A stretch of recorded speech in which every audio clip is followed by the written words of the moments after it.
Mammogram बड़ा advance नाम रखा है, मेमोग्राम, मेमोग्राफी, लगता है बहुत बड़ी टेक्नोलॉजी। वो कुछ नहीं है, वो सिर्फ कैंसर को बनाने का टूल है। और कैंसर को अगर आपको बनाने की इच्छा है तो इस तरह के जो सॉफ्ट टिश्यूज हैं उसको आप दबाइए जोर से, और उससे पेन होगा। पेन क्यों होगा? क्योंकि वहां पे अंदर सेल टूट रहे हैं। इस कार्यक्रम के प्रायोजक हैं सिंघल्स मेंस वेयर, श्री खाटू श्याम, दिल्ली धाम।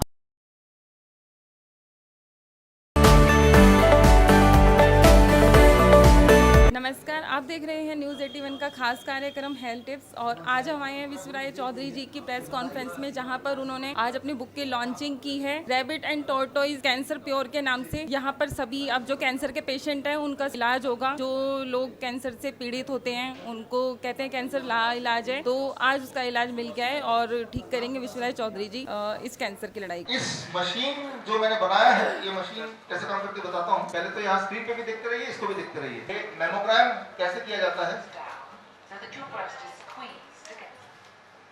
अब यहाँ पे आप देखिए कि ब्रेस्ट को प्रेस किया जाता है, और कितना प्रेस करते हैं? इतना प्रेस करते हैं कि उसमें बहुत दर्द होता है, नंबर 1। नंबर 2, अगर हम संख्या में बात करें, करीब 20 केजी का जो फोर्स है उतना प्रेस करते हैं, 20 केजी का फोर्स। 10 केजी का फोर्स एनफ है, काफी है किसी भी नॉर्मल टिश्यू को रप्चर करने में, और रप्चर होने के बाद उसको ट्यूमर में और कैंसर में कन्वर्ट करने में। जितना प्रेशर से नॉर्मल टिश्यूज ब्रेस्ट के रप्चर हो सकते हैं, टूट सकते हैं, और टूट के वो कैंसर में कन्वर्ट हो सकते हैं, उसका ठीक डबल प्रेशर यहाँ दिया जाता है, और ये चलता है करीब 30 मिनट्स। तो उसका एक्सपेरिमेंट आप करके देखें। अगर यहाँ पे एक मॉडल मैंने बनाया है, अब देखिए ये एग्जैक्टली जो आप मॉडल देख रहे हैं इससे अलग नहीं है, बिल्कुल भी अलग नहीं है। मान लो ये वुमेन्स ब्रेस्ट है, इसको बोलते हैं डॉक्टर की ऐसे रखो, हम चेक करना चाहते हैं कि आपको कैंसर है कि नहीं है, और इसको दबाते रहते हैं तब तक जब तक कि 20 केजी का बोझ लगभग इसके ऊपर ना पड़े, ठीक है ना। तो मैंने यही वाला काम किया इस संतरे के साथ आपको दिखाने के लिए। 1 हफ्ते पहले काम किया। दोनों संतरे मैंने एक ही साथ खरीदे थे, एक में मैंने किया, एक में नहीं किया, और मैंने उतना ही प्रेशर लगाया जितना लगभग, ताकि ये आधा स्क्वीज हो जाए, क्योंकि ये उतना स्क्वीज हो जाता है, राइट। और 1 हफ्ते बाद ये मैं संतरा आपके सामने ये लाया, आप देख रहे हैं। आप अंदाजा लगा सकते हैं, चाहे वो संतरा हो चाहे वो केला हो, किसी को अगर दबाएंगे, बार बार दबाएंगे तो ठीक नहीं रह सकता। क्यों? क्योंकि उसके अंदर के जो टिश्यूज हैं, सेल्स हैं, वो टूटते हैं, और अगर बार बार करेंगे तो बार बार टूटेंगे। तो ये एक नियम बना दिया 40 साल के बाद, आप ऐसा करना कि हर 1 साल में एक बार मेमोग्राम जरूर कराना। वो कुछ ऐसा ही कि फल खरीदने जाएं और फल वाला आपको बोले कि संतरा ले जा रहे हो, हर दिन उसको बार बार दबाना जब तक आप खाते नहीं है। तो जब बार बार दबाएंगे तो क्या होगा, वो सड़ने लगेगा, ये आपको पता ही है, राइट। तो this is what is happening. तो जो मेमोग्राम बड़ा एडवांस नाम रखा है, मेमोग्राम, मेमोग्राफी, लगता है बहुत बड़ी टेक्नोलॉजी। वो कुछ नहीं है, वो सिर्फ कैंसर को बनाने का टूल है। और कैंसर को अगर आपको बनाने की इच्छा है तो इस तरह के जो सॉफ्ट टिश्यूज हैं उसको आप दबाइए जोर से, और उससे पेन होगा। पेन क्यों होगा? क्योंकि वहां पे अंदर सेल टूट रहे हैं। अगर आपके सेल टूटेंगे, अगर आपकी हड्डियां टूटेंगी तो पेन होगा ना, तो वो पेन को सहना नहीं है। तो मेरा एक आपके माध्यम से ये एक मैसेज है, don't allow anybody to touch your breast. Very simple. कोई बोलता है अगर उसमें पेन है तो क्या करना है मैं आगे बताता हूँ, लेकिन पेन है तो और पेन नहीं करना है। ये सड़ा हुआ तो ऑलरेडी है, अब अगर दबाऊंगा तो और सड़ जाएगा। जो एक साइड सड़ा नहीं किया वहां भी सड़ जाएगा, जितनी बार दबाएंगे। और अगर इससे भी काम ना बने तो क्या करते हैं कि इसका अगर मैं एक टुकड़ा यहाँ से निकाल लूँ, आप कि मैं एक टुकड़ा चाहता हूँ बायोप्सी करने, अब यहाँ पे सड़ना ज्यादा तेजी से आ जाएगा ना, राइट। तो ये जिंदा चीज को जब हम छेड़ते हैं, उसमें छेद करते हैं, उसको दबाते हैं, तो वो कैंसर में कन्वर्ट हो जाता है। यही कैंसर है। तो ये कैंसर बनाने की मशीन है। तो यहाँ पे आता है हमारा रूल नंबर 3, जिसके बारे में बात कर रहा था कि आप सबके बॉडी में कचरे वाला कैंसर सेल तो है ही, लेकिन अगर आपने chemotherapy, radiation, biopsy, surgery, mammogram, PET scan ये सब कराया, तो वो अक्सर जैसा आप देख रहे हैं एग्रेसिव कैंसर सेल में बदल जाता है। उसका मैंने सिंपल साइंस और 250 के करीब एविडेंसेस इसमें दे दिए हैं। कई बार लोग मुझसे बोलते हैं कि भाई ऐसा क्यों करेंगे हमारे डॉक्टर, वो तो हमारे फैमिली डॉक्टर है। मैं आज का दिन जो है 13 अप्रैल है, जलियांवाला बाग हत्याकांड, 13 अप्रैल 1919। अगर आप हम बचपन में इतिहास में पढ़ा है कि जलियांवाला बाग हत्याकांड में अंग्रेजों ने भारतीयों के ऊपर गोली चलाई। मैं जानना चाहता था कि वो अंग्रेज कौन थे, कैसे दिखते थे, गोली कैसे चलाई। तो जब मैंने तफ्तीश की तो पाया गया कि अंग्रेजों ने तो गोली चलाई नहीं, गोली तो भारतीयों ने चलाई। वो जो 50 लोग थे उसमें से एक भी अंग्रेज नहीं था। हाँ, अंग्रेज ने ऑर्डर दिया गोली चलाओ, एक्चुअल जो बंदूक चलाई वो इंडियन थे, सारे के सारे भारतीय थे। आज 104 साल हो गए जलियांवाला बाग हत्याकांड को, बदला सिर्फ इतना, वो जो खाकी कुर्ते खाकी यूनिफॉर्म वाले लोग थे वो सफेद कोट में बदल गए, सफेद कोट। तब तो वो जान गया, अब जान और माल, अगर एकदम से आप मर जाएंगे तो आपका माल कहां पे जाएगा। इसलिए slow poisoning, chemotherapy, radiation, surgery, these are all slow poisoning things. धीरे धीरे आपको खत्म करते जाएंगे, आपके पैसे उन तक पहुंचते जाएंगे, ये सारा व्यापार है। अब आता है कि मैं सच बोल रहा हूँ कि झूठ बोल रहा हूँ। आप खुद ही सोचिए सच का डेफिनेशन क्या है। जो सबूत दे वो डेफिनेशन है, या कितने लोग बोल रहे हैं चिल्ला चिल्ला के बोल रहे हैं वो डेफिनेशन है। जो बिल्डिंग बहुत बड़ा के बोल रहे हैं वो डेफिनेशन है, या जो सबूत दे रहा है वो डेफिनेशन है। मैं तो सबूत दे रहा हूँ, 250 एविडेंसेस हैं। अगर ये सच नहीं है तो जो भी सच है उनके हिसाब से वो सबूत दे दें, एक भी दे दे सबूत। आपने मांगा सबूत, जो लोग मुझे सुन रहे हैं, नहीं मांगा। मेमोग्राम करने से नुकसान होता है, आपने सबूत मांगा। उससे कुछ फायदा होता है, आपने सबूत मांगा, नहीं मांगा। आज मांगिए, मैं सबूत दे रहा हूं आपको। ये किताब, ये सबूत है, इसके अंदर देखिए, it is accessible right now. हमारी ये स्टाइल रहा है मेरा और नरेंद्र जी का, जब इस तरह की किताबें आती हैं, मेरी सारी किताबें, लगभग सारी किताबें पहले वो फ्री में अवेलेबल होती हैं, उसके एक हफ्ते बाद जब फ्री में सबको मिल गया, अब नरेंद्र जी इसको अमेजन में डालते हैं, फ्लिपकार्ट में डालते हैं, और तब भी फ्री में मिलता है, राइट। तो इरादा ये है कि आपको सच पता होना चाहिए, दैट इज रूल नंबर 3। अब आता है सबसे महत्वपूर्ण रूल, रूल नंबर 4, वो ये कि अगर किसी के बॉडी में ऑलरेडी कैंसर है तो कैसे पता चलेगा और उसको ठीक कैसे करें। अगर आपको दर्द हो रहा है, अगर आपको ट्यूमरस ग्रोथ दिख रहा है, आउटग्रोथ दिख रहा है, अगर आपका हीमोग्लोबिन लगातार घट रहा है, अगर आपको कमजोरी लगातार महसूस हो रही है, तो समझ लीजिए कि बॉडी के अंदर ये खरगोश आ चुका है। लेकिन इसे डरने की जरूरत नहीं है, इसे दोबारा से कछुआ बना देना है। इसको कछुआ बनाने के लिए जो 2017 का नोबेल प्राइज विनिंग साइंस है, दैट इज बॉडी क्लॉक को ठीक करना है। जैसे ही आप अपने बॉडी क्लॉक को ठीक करेंगे, ये जो खरगोश है कछुआ बन जाएगा। ऐसा हम अपने हॉस्पिटल में करते ही हैं। हमारे हिप्स ग्रुप ऑफ हॉस्पिटल में आइए और वो पेशेंट यहाँ पे आएगा, मैं आपसे मिलाता हूँ। ये करना बड़ा आसान है। बॉडी क्लॉक क्या है और कैसे करना है, इसमें मैं 5 मिनट लूंगा, उसके बाद इसको यहीं पे फिनिश करेंगे, फिर क्वेश्चन आंसर जो भी आपका है। बॉडी क्लॉक क्या है? Circadian rhythm. जिस तरह से एक ऑर्केस्ट्रा होता है, ऑर्केस्ट्रा में क्या है कि म्यूजिशियंस होते हैं, चाहे वो गिटार बजा रहा है, तबला बजा रहा है, बांसुरी बजा रहा है, लेकिन एक उसका डायरेक्टर भी होता है। वो डायरेक्टर रिदम तय करता है कौन कब बजाएगा, ताकि वो सुनने में म्यूजिक लगे।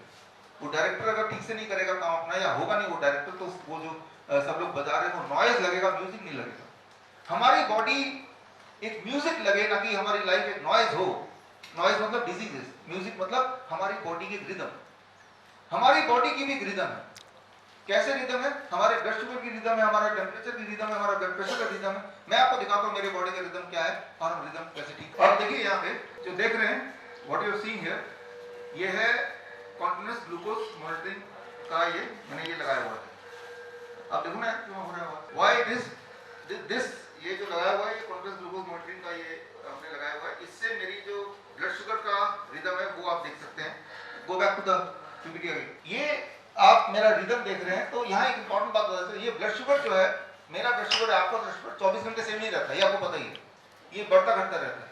लेकिन रात को जब आप खाना नहीं खाते, जब आप सिर्फ सोते हैं, कुछ भी खाना नहीं खाते, इंटरफेयर नहीं करते by giving some sugar from the outside, तब जो रिदम होता है वो रिदम डिसाइड करता है कि आप बीमार पड़ने वाले हैं, ठीक होने वाले हैं, क्या है वो रिदम। देखिए यहाँ पे बड़ा इंपॉर्टेंट है, वो ब्लड शुगर है जो बॉडी तय करता है कितना शुगर फेंकूं उनके ब्लड में, ताकि ये जब उठे तो ताकत मिले इनको, राइट। लेकिन जो लोग दवाई लेते हैं, इंसुलिन लेते हैं, उनका फास्टिंग ज्यादा क्यों रहता है? क्योंकि रात में अगर हम अपना हिम्स हॉस्पिटल देखते हैं पेशेंट का, रात में ये बिल्कुल ठीक हो जाता है, उनका लगभग यहाँ 50 से नीचे चला जाता है। मेरे ब्लड शुगर का है, मैंने आपको दिखाया, इसे कहते हैं डॉन फिनोमेना। इसे डॉन फिनोमेना बोलते हैं, यानी कि आधी रात, सुबह के 1 घंटे 2 घंटे पहले नीचे जाना, फिर ऊपर आना। अगर ऐसा नहीं हो रहा तो यानी कि कुछ गड़बड़ भी हो सकती है। तो हम पहचानते हैं बीमारी को फ्रॉम द रिदम, और ठीक भी बीमारी करते हैं फ्रॉम द रिदम। रिदम को ठीक करना है, म्यूजिशियन को ठीक नहीं करना है। डायरेक्टर को ठीक कर दो, म्यूजिशियन अपने आप ठीक हो जाएगा। ये मैंने एक और स्कैनर लगाया हुआ है, लेकिन ये टेम्परेचर बता रहा है, मेरे पूरे दिन का जो टेम्परेचर पिछले 3-4 दिन में वो बता रहा है। और यही चीज ब्लूटूथ के थ्रू मेरे मोबाइल में है, और मोबाइल को इस कैमरे के थ्रू आपको यहाँ दिखा रहे हैं। ताकि मैं आपको अपना टेम्परेचर रिदम दिखाऊं। कल शाम का 6:45 में मेरा बॉडी टेम्परेचर क्या था, वहां पे आप धीरे धीरे स्क्रॉल करो। ये आप देख रहे हैं, ये जो देख रहे हैं ये एक जैसा नहीं है टेम्परेचर, ये ऊपर नीचे ऊपर नीचे ऊपर नीचे आपको दिख रहा है। और ये अब हाँ, और करते रहना। ये सुबह का है, ये मिनट बाय मिनट मेरे बॉडी का जो टेम्परेचर है 97 से लेकर 99 के बीच में है। यह खास चीज मैं आपको दिखाना चाहता हूँ कि टेम्परेचर रिदम क्या होता है, उसे ठीक कैसे करते हैं। तो कल रात का ये टेम्परेचर है, 11 बजे मैं आज की तैयारी कर रहा था और मुझे नींद आ रही थी क्योंकि वो टेम्परेचर वो नीचे जा रहा था टेम्परेचर, और नींद आएगा तो आज की तैयारी क्या बोलना कैसे बोलूंगा। तो मैंने एक रॉ कॉफी, 1 चम्मच कॉफी लिया, गर्म पानी में पी लिया। नींद मेरी खुल गई। नींद कैसे खुली, जैसे कॉफी पिया मेरे बॉडी का टेम्परेचर ये अप हो गया और नींद खुल गई। तो आप समझिए कि टेम्परेचर और जो खा रहे हैं और जो दिन है और रात है उसका आपस में जो ताना बाना, इसे कहते हैं सर्केडियन रिदम। Go back. ठीक इसी तरह से आपका ब्लड प्रेशर का भी सर्केडियन रिदम है। ये आप घर पे कीजिए, सुबह 10 बजे अपना ब्लड प्रेशर चेक कीजिए और रात को 10 बजे चेक कीजिए। सुबह वाला ब्लड प्रेशर ऊपर होगा, रात वाला नीचे होगा, कम से कम 20%। ये आपका रिदम है। अगर ये रिदम उल्टा हो गया, समझ लीजिए आपको हार्ट अटैक आने के चांसेस ज्यादा हैं in comparison to rest of the people. Very simple. आपने देखा होगा आजकल लोग बैठे बैठे खड़े खड़े डांस करते हुए अचानक मर जाते हैं, हार्ट अटैक हो जाता है। देखा, ये जो देखा ये अनोखा दिख रहा है, लेकिन ये हमने पहले ही बता दिए थे 2021 में। वो जो 2 खुराक आने से 10 दिन पहले हमने ना केवल बताया, हमने उसकी किताब भी हमने लॉन्च की, और ये रही किताब, और एक चिट्ठी हमने लिखा, वो चिट्ठी भी इसी किताब में है। हमने भारत के जितने भी मंत्री हैं इंक्लूडिंग प्राइम मिनिस्टर ऑफिस, ये जो 2 खुराक आप बोल रहे थे, तो पहला खुराक था ये खुराक आप ना दें इससे डेथ होगी, तब बोल दिया था। किताब है ये, किताब अमेज़न में जाके देखेंगे तो डेट भी आपको मिल जाएगी, खुराक के आने से जनवरी 16 से पहले का डेट मिल जाएगा। तो कोई अनोखी बात नहीं है। वो जो खुराक है उससे आपका सर्केडियन रिदम बिगड़ा, और सर्केडियन रिदम बिगड़ने से अब जो हो रहा है वो आपके आंखों के सामने है। बॉडी क्लॉक को आप ठीक कर लें, जिस तरह से बॉडी क्लॉक को बिगाड़ सकते हैं आप, जैसे मैंने कल बिगाड़ा कॉफी पी के, या आपने बिगाड़ा 2 खुराक लेके, ठीक उसी तरह से बॉडी क्लॉक को ठीक भी कर सकते हैं। अब आते हैं मेरा आखिरी 2 मिनट, ठीक कैसे कर सकते हैं अभी, राइट नाउ, आज से। जो लोग मुझे सुन रहे हैं, चाहे वो डायबिटीज के पेशेंट हैं, हार्ट के पेशेंट हैं, बीपी के पेशेंट हैं, ट्यूमर है, फिस्टुला है, जो भी कुछ है उनको, या बहुत कमजोरी है, खून बनता नहीं ठीक से, दर्द रहता है बॉडी में, नींद नहीं आती, जो भी कुछ उनको बीमारी है, आप अपने बॉडी क्लॉक को ठीक कर लीजिए। चौथा नियम मैंने बताया कैसे ठीक करना है। हम अपने हॉस्पिटल में कैसे ठीक करते हैं, बहुत ही सिंपल। हम हॉस्पिटल में जो करते हैं, जो आप घर पे कर सकते हैं, कि आपका जो खाने का विंडो है वो 10 बजे से लेके शाम के 6 बजे तक। आपको ठीक होने का जो फॉर्मूला वो ये रहा कि 10 बजे से खाना शुरू करेंगे और शाम के 6 बजे बाद 10 बजे आप खाएंगे, शुरू कर देंगे। क्या खाना है, कितना खाना है, मैं बात नहीं करता। 10 बजे से पहले कुछ नहीं खाएंगे और शाम के 6 बजे के बाद, बस ये नियम हो। जब आपने टाइम ईटिंग विंडो को कम किया, ट्यूमर कम होने लगा, दर्द कम होने लगा, वीकनेस कम होने लगी, हीमोग्लोबिन बढ़ने लगा, एनर्जी बढ़ने लगी, नींद आने लगी, ब्लड शुगर कम होने लगा, ब्लड प्रेशर कम होने लगा। कितने दिन में? पहले बस दयानंद आयुर्वेदिक कॉलेज ने ऐसा ही किया। पिछले दिन आप और हम लोग थे, पिछले महीने की बात है, उन्होंने 50 लोगों को बुलाया, अलग अलग बीमारी के, कोई डायबिटीज का, कोई हार्ट का, कोई किडनी का, और 3 दिन ये किया। उसका ऑब्जर्वेशन स्टडी भी इसी किताब में पेज नंबर 94 में अभी आप देख सकते हैं कि विदिन 3 डेज। तो सर्केडियन क्लॉक को ठीक करने का सबसे सटीक इलाज कि आप अपने टाइम विंडो को कम करते हैं। कितना कम करना है? 8 घंटे खाना है, 16 घंटे बिना खाए रहना है। 8 घंटे पेट भर के खा लीजिए, प्यास लगे तो पानी पी सकते हैं। अच्छा, किसी को बीमार करना है तो क्या करना है मुझे? मैं अगर किसी को बीमार करना चाहता हूँ तो मैं इसी को एक्सपैंड करूंगा, टाइम बढ़ाता जाऊंगा, बढ़ाता जाऊंगा, बढ़ाता जाऊंगा। यानी कि सुबह 6 बजे उठा, तब से खाना शुरू कर दिया, और रात की 11 बजे। खाने को ज्यादा नहीं कर रहा हूँ, खाने को ज्यादा फैला रहा हूँ, ट्राई टू अंडरस्टैंड दैट। ज्यादा खाना नहीं बोला मैंने। किसी को कैंसर करना है, ट्यूमर करना है, तो खाने को फैला दो। सुबह उठे 6 बजे, चाय पी लिया, रात को सोने से पहले भी समोसे खा लिए, बीच में कुछ भी नहीं खाया या खाया, इरिस्पेक्टिव ऑफ दैट आपने खाने की विंडो को बढ़ा दिया। या अगर आपका कोई दुश्मन है और खतरनाक तरीके से आप चाहते हैं कि वो कैंसर से मर जाए, तो आप खाने की टाइमिंग को शिफ्ट कर दो, बढ़ाने के बजाय शिफ्ट कर दो। कि वो जितना आप इस तरफ शिफ्ट करेंगे टुवर्ड दिस, यानी कि हम सुबह नहीं खा रहे हैं, रात को खा रहे हैं। रात को खा रहे हैं जब सूरज ढल गया, और जब सूरज आया तो खाना बंद कर दिया। कभी कभार चल जाता है, जैसे कल मेरा शेड्यूल ठीक नहीं था, ये आज की तैयारी कर चल जाएगा, लेकिन रूटीन में करेंगे तो गड़बड़ हो जाएगी। 12 घंटा 8 AM to 8 PM खाओ और 8 PM to next day 8 AM नहीं खाओ, तब भी काम चल जाएगा आपका, even then it is okay, right, ठीक होने के बाद। तो this is time as medicine, समय आपका, और ये करना है आप 3 दिन करके देखिए। लेकिन खतरनाक बात ये है कि चलो इंसुलिन ले रहे हैं, अगर आपने इंसुलिन नहीं घटाई by 3rd day, there is chance that you will have hypoglycaemia. तो ये फोकट का इलाज है, और इसमें ये पहला टूल है, 7 टूल हैं बॉडी क्लॉक को करेक्ट करने के, 7 टूल हैं, उनमें से एक टूल है फूड एज मेडिसिन, जो DIP डाइट की बात हमने 10 साल से हुआ है, आप में से बहुत लोग इसे फॉलो कर रहे हैं और ठीक हो रहे हैं, वो है। और एक है इन्हीं में से इलेक्ट्रॉन एज मेडिसिन, 0 वोल्टेज, जो हमारे हिम्स हॉस्पिटल में आएंगे तो वहाँ आपको देखने को मिलेगा। और उसमें बहुत ही सिंपल है, आपको समझा देता हूँ एक ही लाइन में, कि हमारे हिम्स हॉस्पिटल जो आएंगे तो वहाँ पे जो बिस्तर होगी, हिम्स हॉस्पिटल का हर बिस्तर कुछ इस प्रकार से है, या एग्जैक्टली ऐसा नहीं है, लेकिन ऐसा एक बेड है और ये तार है, और ये तार का जो अगला छोर है ये लंबा है, और वो सीधे जाके जमीन में मिट्टी में जाके गड़ जाता है 1 फीट नीचे, ये कॉपर का तार है, इसके ऊपर पेशेंट सोते हैं। जब इसके ऊपर सोते हैं, जमीन से जब आप पेशेंट जुड़ जाते हैं, जब आप जमीन से जुड़ जाएंगे, चाहे डायरेक्टली नंगे पैर, चाहे इस तार के थ्रू, आपका बॉडी 0 वोल्टेज पे आ जाता है। ये एक साइंस है जो आप वोल्टमीटर से चेक कर सकते हैं। जब आपका बॉडी 0 वोल्टेज पे होता है, आपका सर्केडियन रिदम ठीक होने लगता है। सर्केडियन रिदम जब ठीक होने लगता है तो ये सारी बीमारियां जिनके नाम हम ले रहे हैं वो अपने आप ठीक होने लगती है। बॉडी की इम्यूनिटी पीक पे होती है when you are at 0 volt. तो हमारे हॉस्पिटल का नियम है कि जो भी पेशेंट एडमिट होते हैं 10 घंटा कम से कम उनके वोल्टेज को 0 रखना। वो कैसे हो सकता है? जब हम सो रहे हैं वो patient, let them sleep on this, और जब पेशेंट हमारे हॉस्पिटल जाए तो उनको बोलते हैं कि घर में जाके यही करना और जिंदगी भर यही करना है। तो इसका मतलब ये कि when you are at 0 volt, आपने जो उल्टा सीधा किया भी, अपना बॉडी क्लॉक को गड़बड़ भी किया, उसके भी ठीक होने के चांसेस बढ़ जाते हैं। तो ये मैंने आपको 2-3 अपने आपको टूल्स बताए, ये 2-3 टूल्स भी कर लेंगे तो भी आप ठीक होने लगेंगे।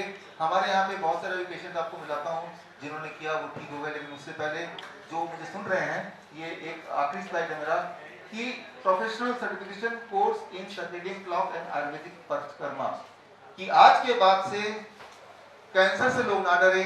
अगर ये मुहिम में आप जुड़ना चाहते हैं और प्रोफेशनली ढंग से जुड़ना चाहते हैं, तो आप सबके बीच in the presence of the pro vice chancellor of Shridhar university doctor Om Prakash Gupta, मैं अनाउंस करता हूँ द ड्यूल सर्टिफिकेशन प्रोग्राम 3 महीने का है ऑनलाइन, और 7 दिन दयानंद आयुर्वेदिक कॉलेज जो कि जालंधर में है, देश का सबसे पुराना आयुर्वेदिक कॉलेज, 125 साल पुराना, वहाँ पे 7 दिन आपको रह के प्रैक्टिकल करना, पंचकर्मा थेरेपी एक्सेट्रा पे, और 3 दिन के लिए हमारे हिम्स ग्रुप ऑफ हॉस्पिटल में आके अप्रेंटिसशिप करना है।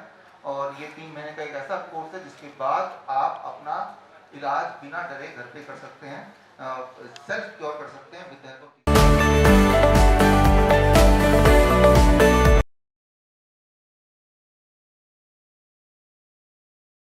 इस कार्यक्रम के प्रायोजक हैं सिंघल्स मेंस वेयर, श्री खाटू श्याम, दिल्ली धाम।